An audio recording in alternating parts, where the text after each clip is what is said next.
Hello friends, welcome to another edition of Bronco Sports Weekly. I'm Sean Fagan. The Broncos had a historic Saturday, so let's get right to the recap of last week's events. Well, the football team did something that had not been done in 10 years, defeating rival Central Michigan 42-31 on the road. It was the first time the Broncos beat the Chippewas in Mount Pleasant since the 2002 season.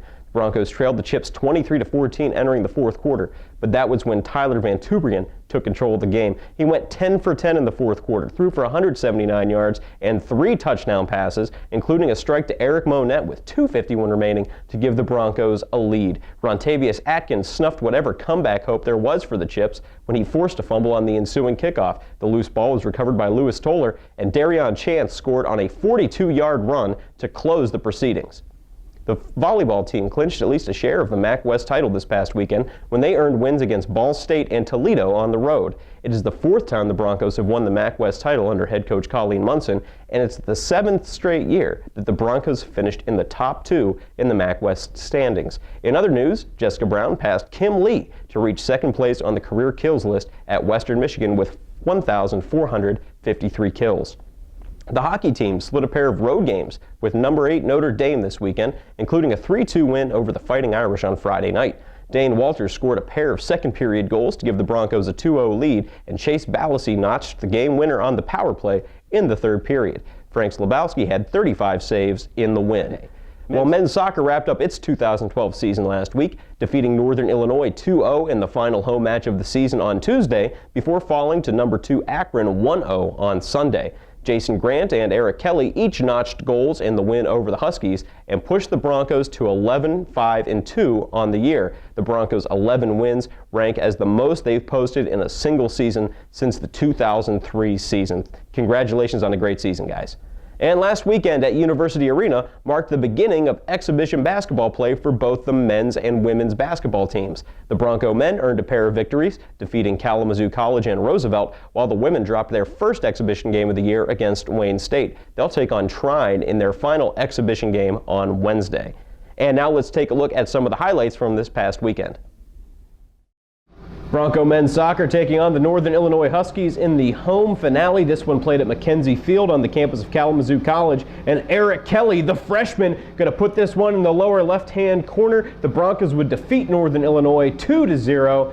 The Broncos would wrap up their regular season with 11 wins, the most since the 2003 season. Congratulations to our men's soccer team. On now to exhibition basketball. The Western Michigan Broncos taking on the Kalamazoo College Hornets in the first exhibition game of the season. Freshman Connor Tavey, you're going to see a lot of him in this highlight. He dominated the Hornets to the tune of 21 points and just a little over 20 minutes of play. Brandon Pokley, the senior, drains the three from the right-hand corner. He would add 15 points for the Broncos. It would be the first game as the starting point guard for Mr. Austin Ritchie. He drives to the hoop and lays it in. The Broncos would defeat Kalamazoo College by a score of 93-50.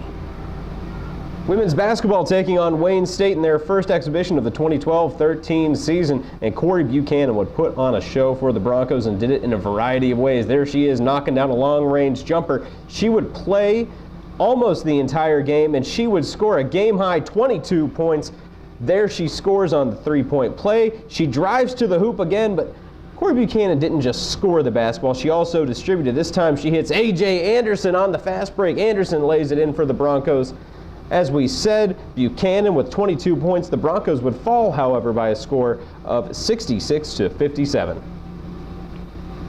The men's basketball team would wrap up its 2012 exhibition season against the Roosevelt Lakers of the NAIA on Saturday.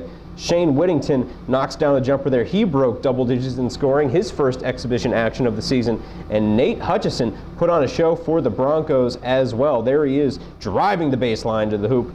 And again, showing a little bit of a post-up game. The fall-away jumper in the paint. The Broncos would defeat Roosevelt 81-60. They'll open their season against Cornell on Saturday. Well, the Western Michigan women's tennis team will wrap up their 2012 fall season this weekend when they host the WMU Super Challenge, something that's become something of a great tradition here at Western Michigan University. And I am joined now by a senior on the women's tennis team, Jill Pastunink. Jill, thanks for stopping by Bronco Sports Weekly. Yeah, no problem. Okay, so Jill, you're in your senior season now, and it's been interesting that you've consistently been in the lineup since your freshman year. And last year was kind of the first year that you ever had that injury, illness, adversity. Mm-hmm. So coming into your senior season, what sort of goals did you set for yourself in terms of bouncing back? Mm-hmm.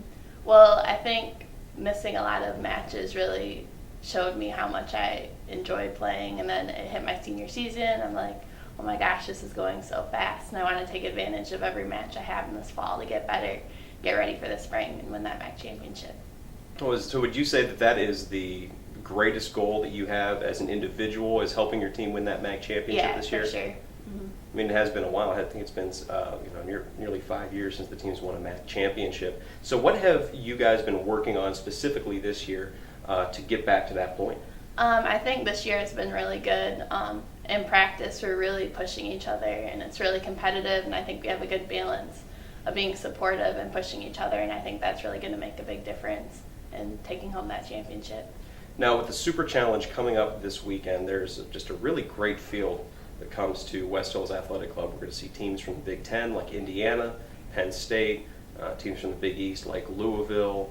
DePaul is going to be here, and they're always a really tough match. Bowling Green, even from our own conference, is going to be here. What have you been told to kind of expect about that field? I think most of it is just taking advantage of every single match we have, using the good competition to push ourselves to be better and improve and take advantage of every match we have, because this is our last chance at it this fall. Now, when you look at these these individual matches versus some of the team matches you're going to be playing in the spring, what's the difference in terms of attitude or in terms of the way that you pick each other up? Obviously, when there's a team match, you see the girls up and down the court or encouraging each other, shouting. You don't quite have that much opportunity to do that in these tournament-style events. So what do you guys do to keep your energy up? Yeah, it definitely is a different feel. It's more individual. We try to watch a lot of our matches and cheer from the sidelines and stuff, but a lot of it is just building confidence for yourself and the team, getting that reputation. Who would you say is the best on the team at picking each other up in terms of keeping everybody fired up? Is it you? Is it someone else? I think we all have our different strengths at it. There's certain players that are more vocal than others. Like Kathleen's really vocal. I think I cheer quite a bit. Nini's very more on the sidelines. If you're having a bad day, she'll pick you up, and we all have our different strengths that we bring to the team. One of the things that Coach Kuehl has talked a lot about this season is just using this time in the fall to get everybody better individually, and a lot more individual one-on-one instruction with the players. Tell me how that's benefited you. Yeah, it definitely is.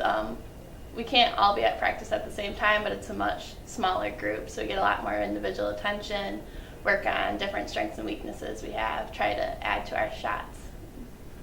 All right, well, hey, Jill, thank you very much for stopping by, and good luck this weekend, and can't wait for the spring and the chance to win another MAC championship. Thank you. All right.